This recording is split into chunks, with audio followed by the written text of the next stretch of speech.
Have you ever thought how easy it would be to obtain a loan with just a click of your smartphone while also being at the comfort of your own home?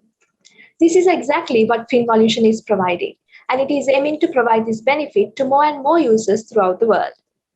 Dear ladies and gentlemen, I'm Dimagi and I'm joined by Eshan, Sapna, and Jefferson, and we are from the University of Peradeniya, proudly representing Sri Lanka. Today we are looking towards FinVolution and its market expansion.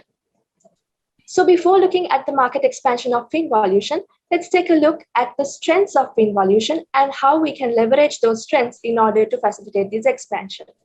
So first of all, we can see that FinVolution has high knowledge and also around more than 10 years of experience in credit risk assessment, fraud detection, big data, and artificial intelligence.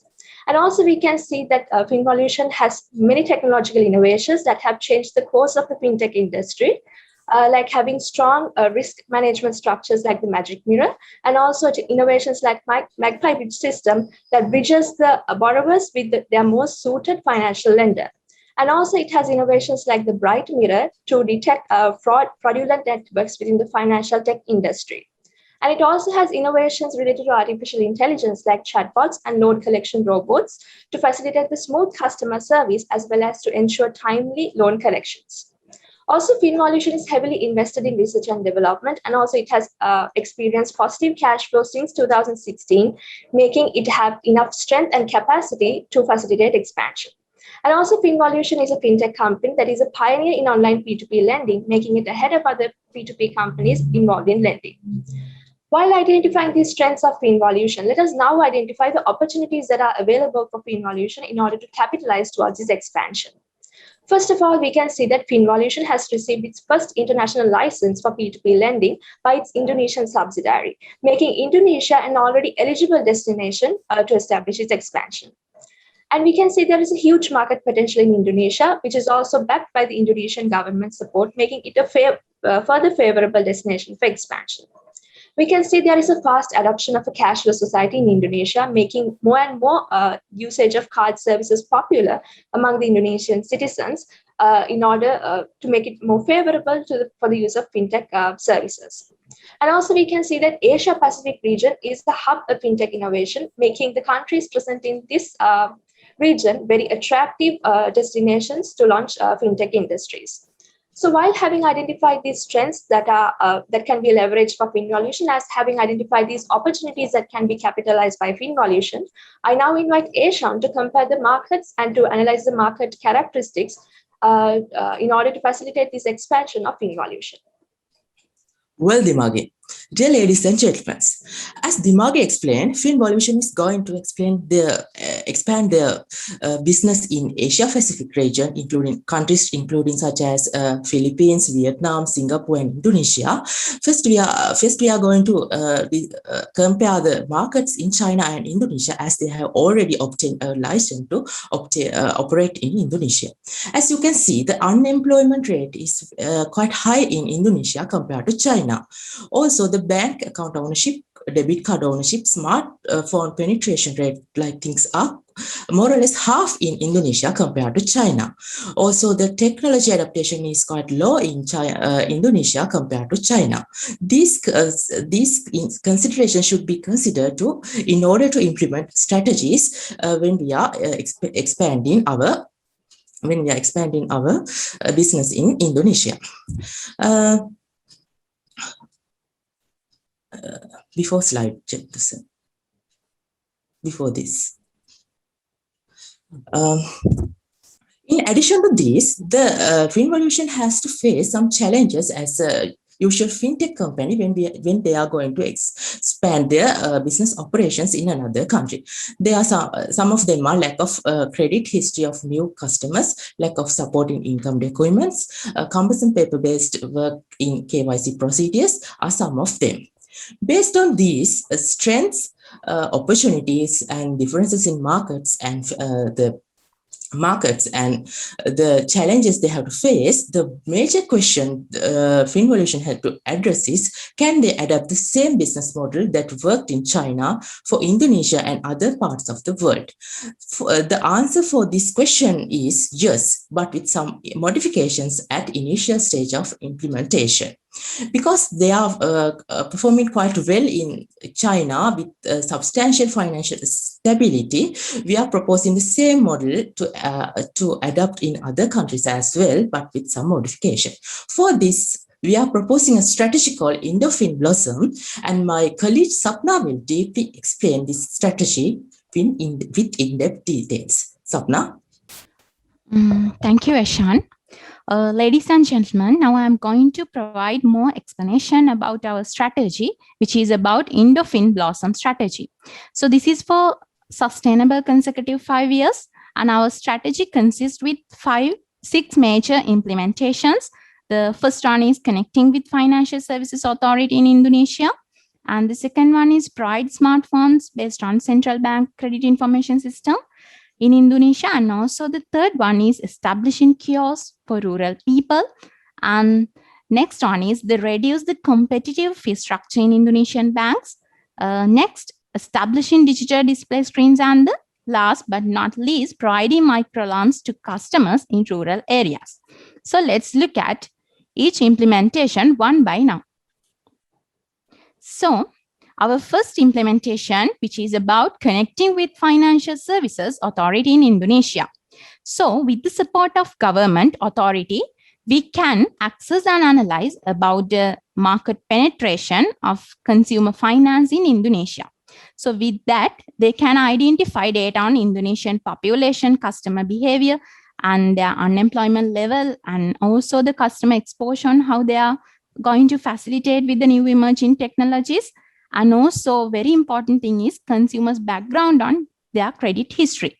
So through the support of the government, Finvolution can engage in the advertising and marketing also to make awareness of the of the people in Indonesia about their new AI technologies, systems, and cashless transactions of banking services. So our next implementation is to provide the smartphones to the people based on the Central Bank Credit Information System in Indonesia. So under this implementation, we are focusing on providing the smartphones to the people who do not have smartphones at now, because in order to apply for a loan through the Finvolution, so there is a requirement of a smartphone. So to fulfill that, we are expecting to provide the smartphones for the rural people. So in order to distribute the smartphones, we use the data base which is already gathered from the Central Bank Credit Information System in Indonesia.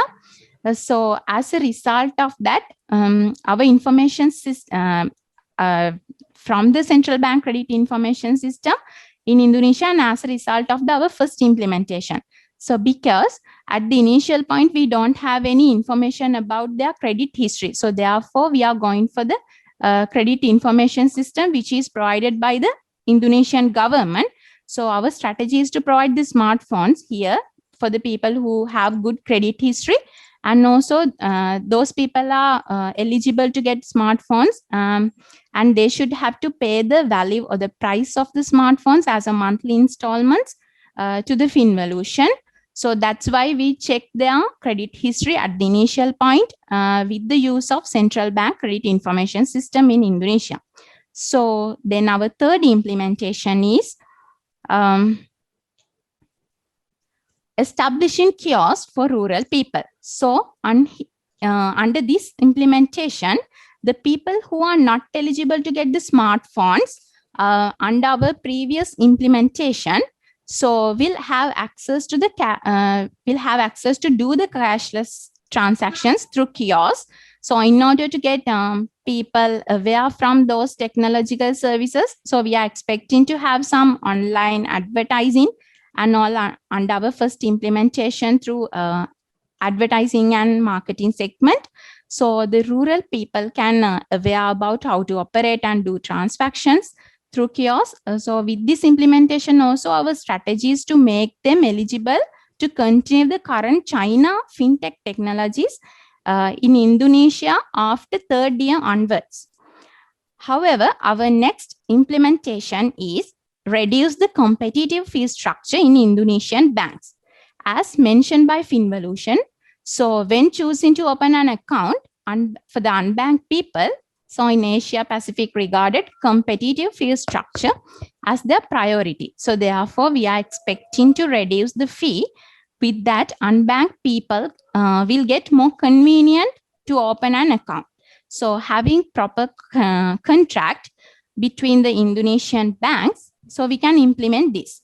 So if the Finvolution going to invest in Indonesian banks, so with some lower rate of return, so the Indonesian banks will enter to the contract in order to reduce the competitive fee structure when they are going to when the people going to open an account. So with the expansion of customer base, Finvolution also can enjoy more benefits. And also when the bank when we are opening a bank account, so already banks will provide the bank cards also. So however, so far with the implementations, we try to make the people eligible for opening an account in a Finvolution system in order to access their AI systems. So however, our fifth implementation is establishing digital display screens. So to make the people awareness on how to operate and get in loan services, mortgages, and credit cards facilities through online platform, while incorporate with the high level of AI, we are implementing ads on the digital display screens. So with that, people can easily access to operate and enter to the Finvolution system to get the customer services. So our next implementation is providing microloans to the customers in rural areas. So when it comes to the providing microloans, so it will be more beneficial to them from the both aspects, not only the financial aspects, to enhance their standard of living as well. So they can borrow loans in order to start new businesses. So with that, they can use those money not only for the businesses, they can use it for the consumption, medical treatments, and other than that, part-time entrepreneurship. So with however, with the increment of the new business opportunities, we can their unemployment rate also can be reduced. So after all implementation, after all implementation, now we are going to continue the Indonesian market with the Finvolution existing business model and operations and technologies in China, because we already adapt the existing model to Indonesian market. So additional to all this implementation, another thing we concern here is Finvolution already adapted with the current government change regulations in China. That's why Finvolution survived so far. However, in future, if there is any changes in the regulations in China government, definitely Finvolution have to consider and adapt on those. Otherwise, it will be more threat to their going concern. However, now my colleague Jedusan will provide you how we are going to implement this one and what are the implementation issues aligned with our Indo-Fin Blossom strategy. Well, thank you, Swapna. Now let's see the implementation time frame of our strategy, Indo-Fin Blossom. We need to consider the first 2 years as the initial stage of expansion. The very first one is analyzing the market penetration. Here, it should be start from the initial point of the first year, and the advertising and marketing cost, it should be start immediately after the analysis of market penetration, and it should be followed by purchasing smartphones and kiosks. And immediately after purchasing smartphones and kiosks, the Finvolution should start the physical establishments of kiosks, and from there they need to think about the restructuring of the fees. And after the restructuring of the fee, the Finvolution should start distributing the smartphones to the public. And with the time of the advertising and marketing cost, it should start from digital screening, and it should be followed by providing microfinance to the public. And when the Finvolution is starting to enter the other regions in the Indonesia, it should be start from the 4th year onwards. Now let's see the cost and benefit of this Indo-Blossom strategy. The very first cost is the advertising cost. The initial advertisement and marketing cost is high, as the Finvolution is new to the market, so it needs to cover the most important market coverage. If you see the second cost, that is purchasing smartphones and kiosks, it will cost relatively a high cost than others. If you see the administration cost, This administration cost is related to the overseas assignment, employee cost, and labor cost for the physical establishment of kiosks. If you see the maintenance cost, there should be a maintenance, the proper maintenance of the system of online platform for providing the financial services, and also the proper maintenance of kiosk system on a timely basis. If you see the benefit side, the first one is increasing the number of customer base. It will increase the service provided by the Finvolution, and it ultimately it will increase the profitability of the banks and the financial institution. Now let's see the second one, the brand recognition. Now the brand is within China. Once they have entered into the international market, their brand recognition will increase and it will open to the global market. If you see the customer acquisition channel, there are different customer acquisition channels which are available for the public, where the people don't have the smartphone can access to finance through kiosks, and people have smartphone can go with their smartphones. If you see the revenue of interest income, with the increase in the number of loans, the interest income of the financial institution will also increase. Now let's see the suitability and acceptability and the feasibility of Indo-FinBlossom strategy. It is very suitable because it can enter the international market successfully, like the markets like Indonesia, and boost the confidence of entering into international market. And if you see the inclusive financial services, it is highly suitable because it provides inclusive financial services to underserved customers in Indonesia from the traditional banks. If you see the acceptability, the government will highly accept this strategy because it has international license for technology and information based on financial leading institution, which also known as lending license from the Financial Service Authority of Indonesia. If you see the acceptability of financial institution, it's acceptable because the number of the customer linkage with financial institution is increasing, and it gives rise to the profitability of the banking sector in Indonesia.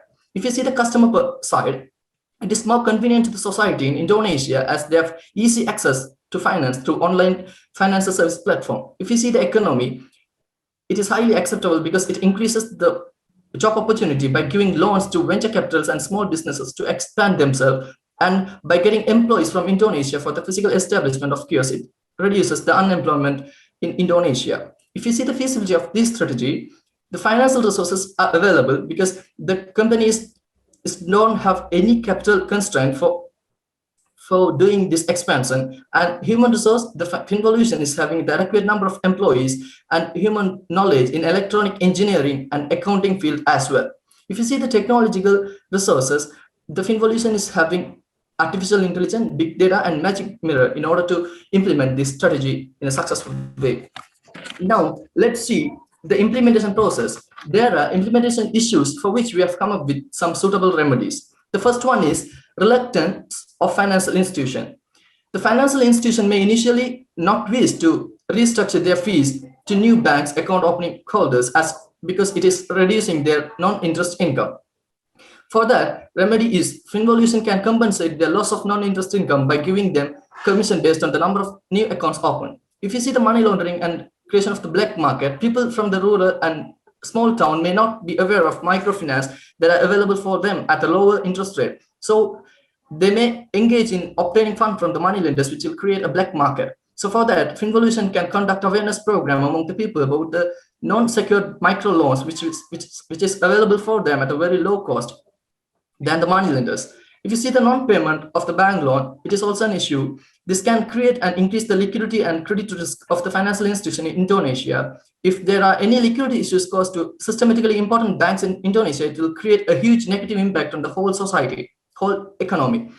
And through big data and magic mirror, a proper credit analysis regarding the customer's liability, credit history, historical repayment history, which will prevent them from being a bankrupt. So, ladies and gentlemen, the first question which was raised by the first presenter, Dimagi, is how Finvolution leverages its strength to build in China successfully venture into a new market like Indonesia. We have come up with the strategy that is Indo-FinBlossom. The overall impact of this strategy is it helped for successful penetration to Indonesian market, the first step towards the international market expansion, and it increased the overall profit for Finvolution and rural and community development in Indonesia in long term. Hence, the Finvolution should implement this Indo-FinBlossom strategy in order to gain the long-term profitability and sustainability of the Finvolution in the international market. Thank you. Thank you, team, for the great presentation. Now it's time for question and answer. We have 15 minutes. The countdown starts from now. Hi, thanks a lot for your presentation. So if I may ask, could you supplement a bit more on the cost drivers in implementing your strategy? As I can see that there seem to be quite a few elements which may be quite capital intensive. You're talking about purchasing and distributing smartphones. You're talking about setting up physical kiosks, so which is a capital infrastructure. Then you're also talking about providing commissions to the financial institutions to get them to reduce their fee rates. And then lastly, it wasn't clear to me if the loans are going to be provided directly by Finvolution. If so, then where is that capital going to come from? In which case it's a banking activity. You'd need to maintain capital buffers and regulatory capital, also taking into account the regulators' stress tests. So how much is that cost of capital going to be? So, yeah.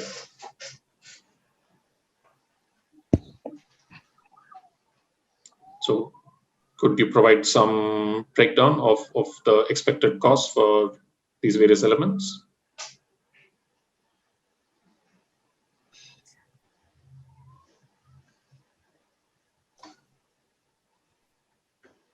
Hello? Hello. Were you able to hear me?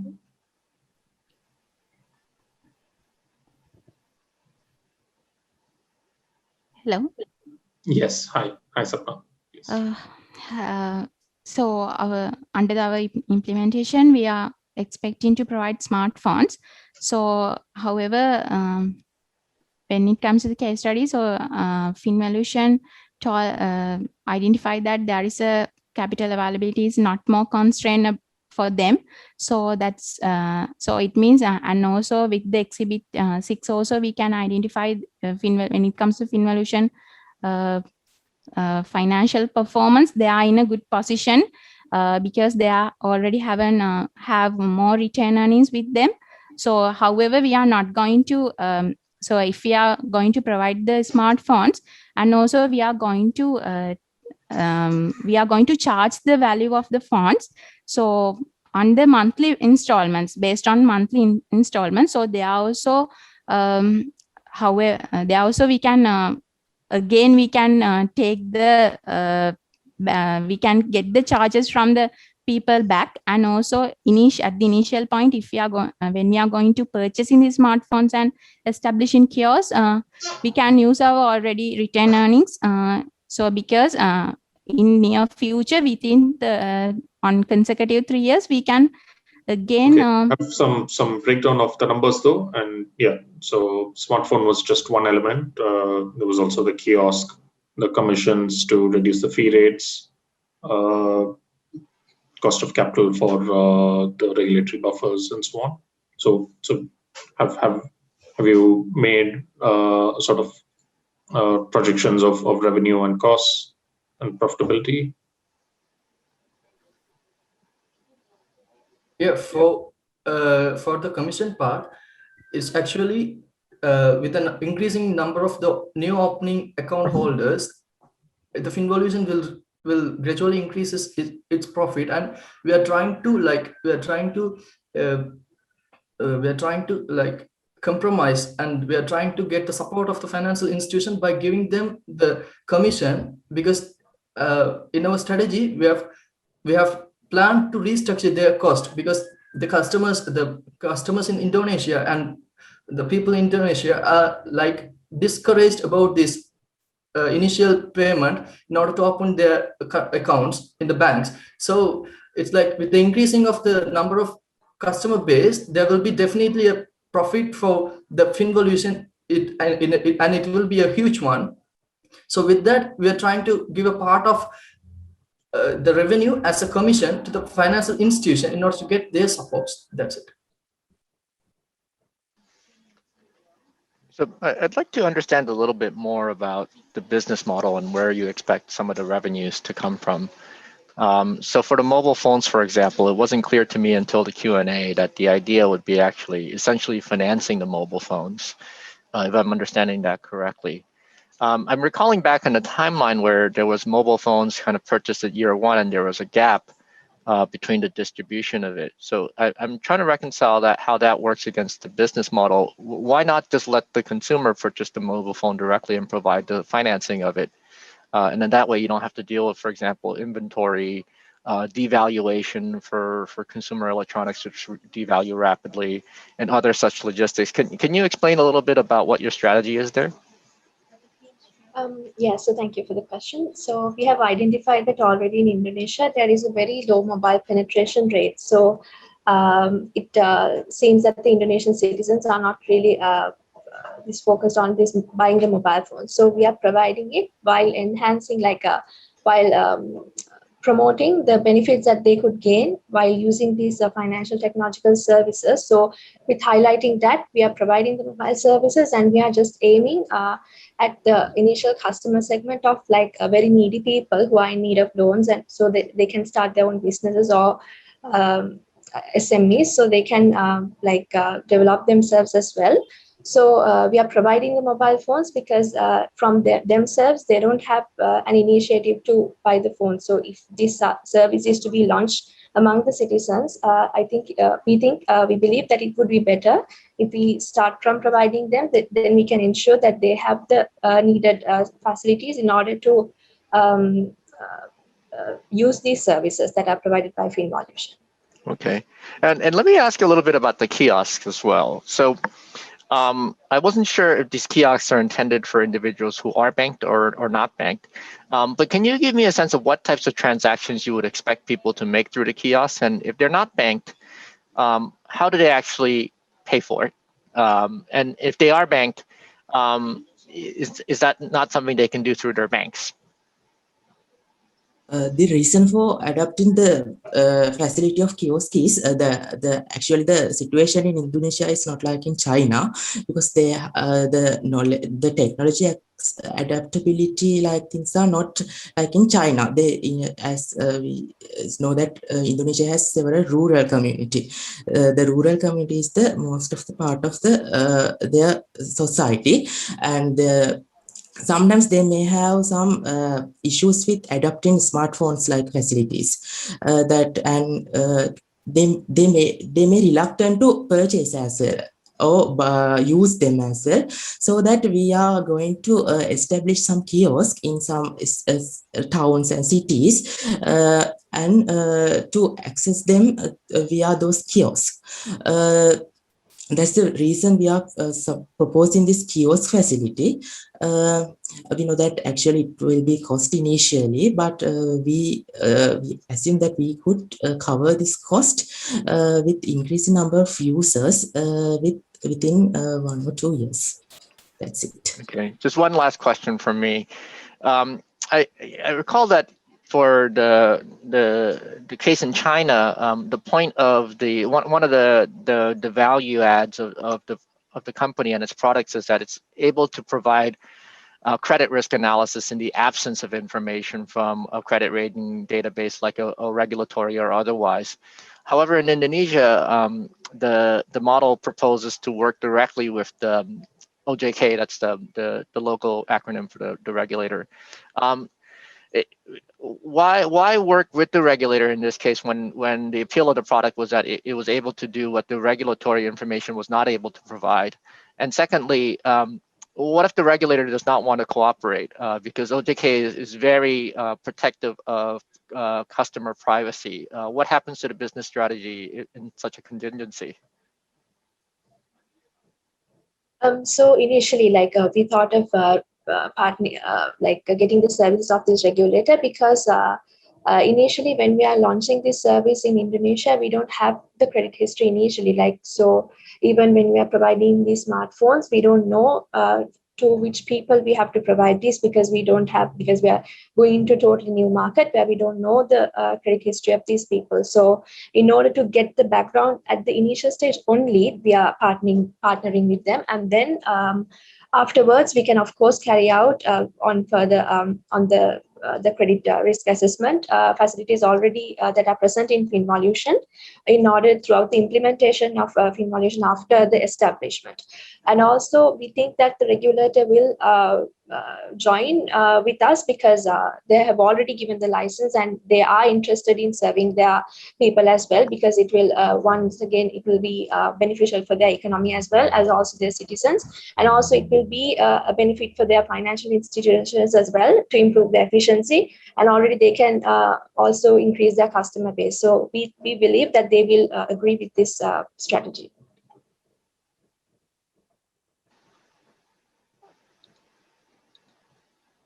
Could you just go to the strategy slide for a moment?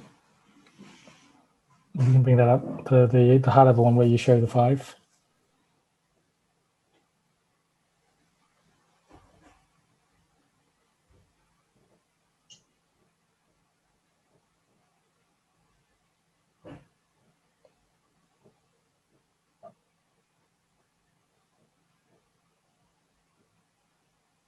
The strategy slide, not the comparison slide.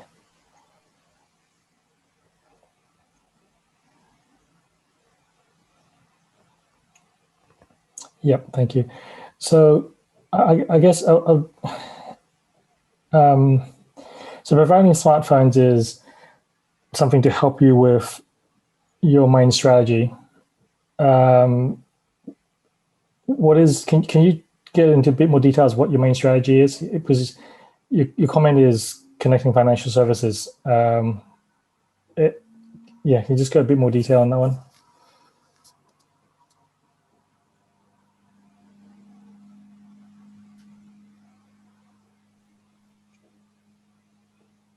So our main strategy is the Indo-FinBlossom strategy, and it has different steps in its implementation. So the first step would be to connect with the Financial Services Authority in Indonesia, and after connecting with that, we are able to provide the smartphones by identifying. Sorry, let me mistake. So these are steps. These are not the actual various strategies. What is the actual strategy again? Would you just mind repeating that one? The strategy, actually, the parts for the strategy is this. So the strategies has this constituents to it. So the Indo-FinBlossom strategy has the constituents to this. Okay, but in the end, your what you're looking to do is to provide microloans in rural areas. So that's your end objective, right? Yes, ultimately, yes. Okay, so you're going to be a financial service, a standalone financial service, not a JV, providing microloans. Have you looked at? Can you provide some details on why you didn't go for a JV or something else like that? Hello. So to clarify, is FinVolution going to provide the capital directly for those loans? Who provides the capital? FinVolution going to provide the capital because when it comes to FinVolution, they are going to invest in the Indonesian banks also. So because going to invest in Indonesian banks, you mean become a shareholder of the bank? Yeah. So because we have to reduce the competitive fee structure, if we are not going to provide any return to the Indonesian banks, so they might be not agreed to enter the contract with us because they already give high priority to the competitive fee structure. So therefore, there's only 1 minute. The question I was trying to get at is, so this is your strategy. What was one of the alternatives you looked at, and why didn't you take that? We're trying to understand the thought process to get to this particular strategy. Yeah, and yeah.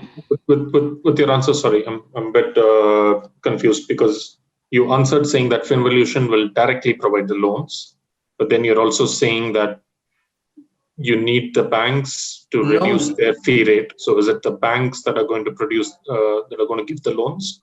Yes, the banks. Okay, so the banks would be providing the capital, not FinVolution. Yeah, it's like it provide a platform to connect the bank and the customers.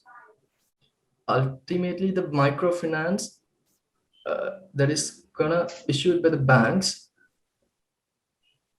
For that, we are connecting the people who are underserved. Like we are channeling between the finance, like it's an indirect financing. Is the FinVolution is acting as an intermediary to connect the financial institutions with the ultimate customers, the needy people, like who are suffering So from FinVolution is not providing the loans. The banks are going to provide the loans. Yeah. I'm sorry, I have to stop you guys. That's the end of our Q&A session. Thank you, judges, for the questions, and thank you, students, for taking the questions.